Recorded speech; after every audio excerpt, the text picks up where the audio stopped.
오늘 우리 국내 시장을 쭉 보셨으면 많이 느꼈을 것을 제가 주제로 잡았습니다. 오늘 주제는 맷집 있는 순환매. 자, 그렇게 잡았거든요.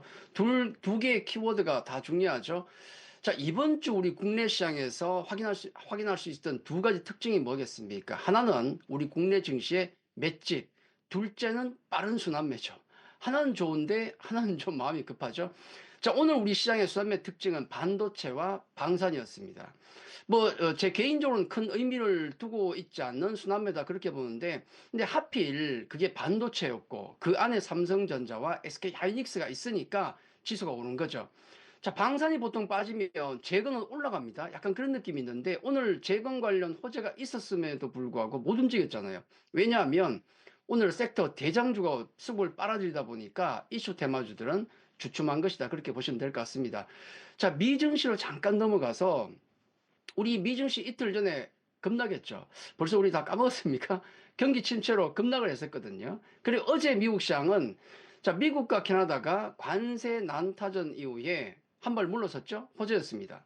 자, 우크라이나 전쟁도 휴전에 한 발 더 다가간 모습을 보였기 때문에 호재였어요. 자, 거기다가 트럼프 대통령이 경기 침체는 없다라는 말을 했죠.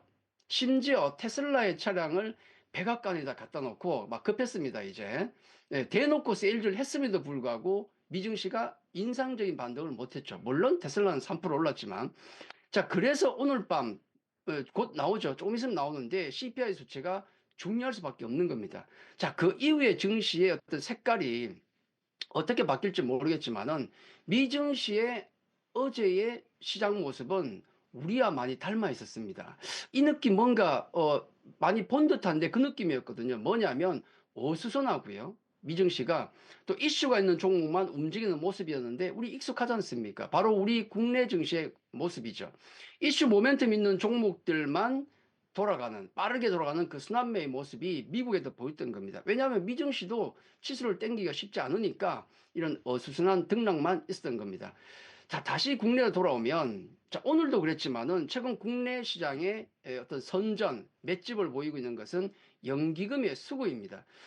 다만 연기금은 대형주를 주로 매수를 하기 때문에 중소형주에 미치는 영향은 조금 적을 수 있는데, 연기금 같은 경우는 대형주를 저가에 매수하면서 치수를 안정적으로 잡아주죠. 자, 그 안에서 개인 투자자들이 작은 종목들로 돌리는 겁니다. 근데 문제는 뭐냐면, 고객 예탁금을 놓고 보면 개인 투자자의 자금이죠. 고객 예탁금 수준을 보면 지금 50조 초반입니다. 아직도. 2020년 초에 기억나십니까? 통합개비 운동이 벌어졌을 때 그 당시에 30조에서 그 이듬해 지수 3,300 갈 때 무려 77조까지 고객 예탁금이 늘어났었거든요. 근데 그게 작년 말까지 46조까지 빠졌고 현재는 조금 늘어나서 50조 초반인데 아직도 자금은 넉넉하지 않다. 그렇기 때문에 여러 섹터와 종목에 묻어둘 돈이 없는 거예요. 그러니까 어떤 이슈와 종목이 있는 곳으로만 가서 자금이 몰려다니는 그런 빠른 순환매가 나올 수밖에 없는 겁니다. 자, 근데 올해 들어서 우리가 긍정적인 점이 하나 있는데 작년과 똑같이 빠른 순환매는 똑같습니다만은 다른 점이 있다면 맷집이 있는 순환매다. 자, 이게 의미하는 게 뭐냐면 기억하실 겁니다.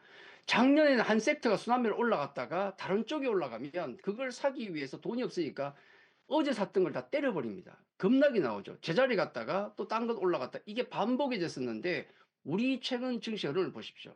급락은 거의 없어요. 물론 오늘 많이 올랐던 쪽이 급락 나오겠지만은 최근에 다른 걸 사기 위해서 폭락이 나오는 쪽은 거의 없는 겁니다.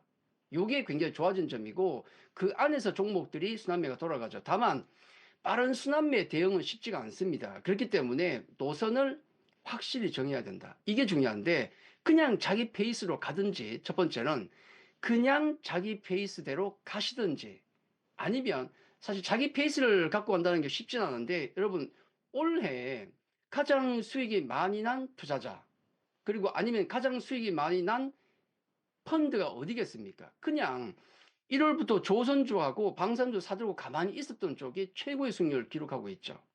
그거 단기로 계속 매매했으면 답이 나왔겠습니까? 그렇죠? 자기 페이스를 유지하든지 아니면 두 번째는 막말로 핫한 섹터, 뭐 뉴스플로우나 SNS에 많이 나오는 그런 섹터 쪽에서 오버나잇 하지 않고 단기 매매를 하는 겁니다.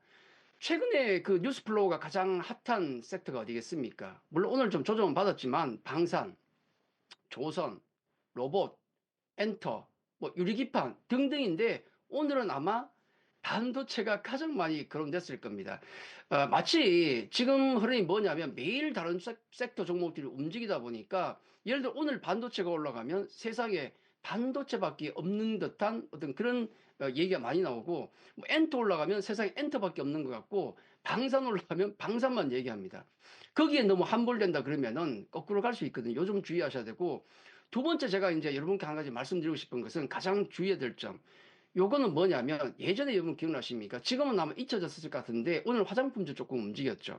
자, 그 중에서 작년에 히트를 쳤던 실리콘투 얘기를 잠깐 말씀드리겠는데 실리콘투가 작년 한 여름까지 굉장히 강한 흐름을 보였습니다. 히트를 쳤죠. 화장품 그는 우리가 중국 쪽을 많이 얘기했는데 최근에는 우리가 어디를 많이 봅니까? 미국이나 유럽, 일본 쪽의 시장을 뚫고 있는 곳이죠. 해서 그 모멘텀으로 급등했던 실리콘투가 어느 순간부터 주가가 움직이지 않았습니다. 그 언젠가 하면 이런 거죠.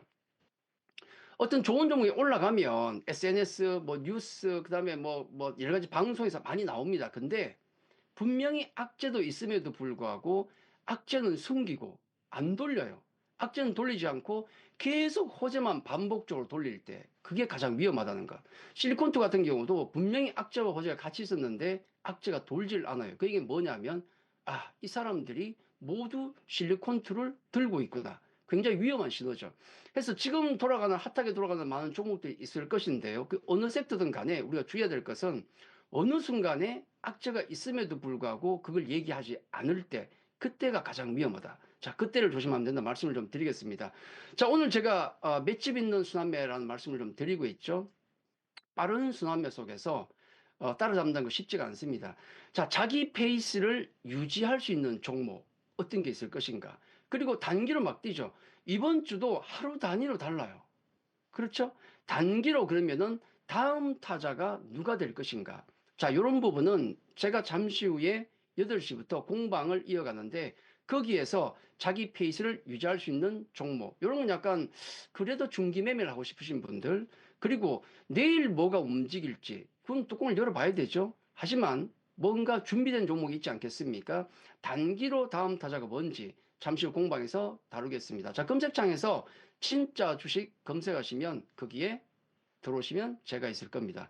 자, 잠시 후에 다시 뵙겠습니다. 오늘 여기까지입니다. 감사합니다.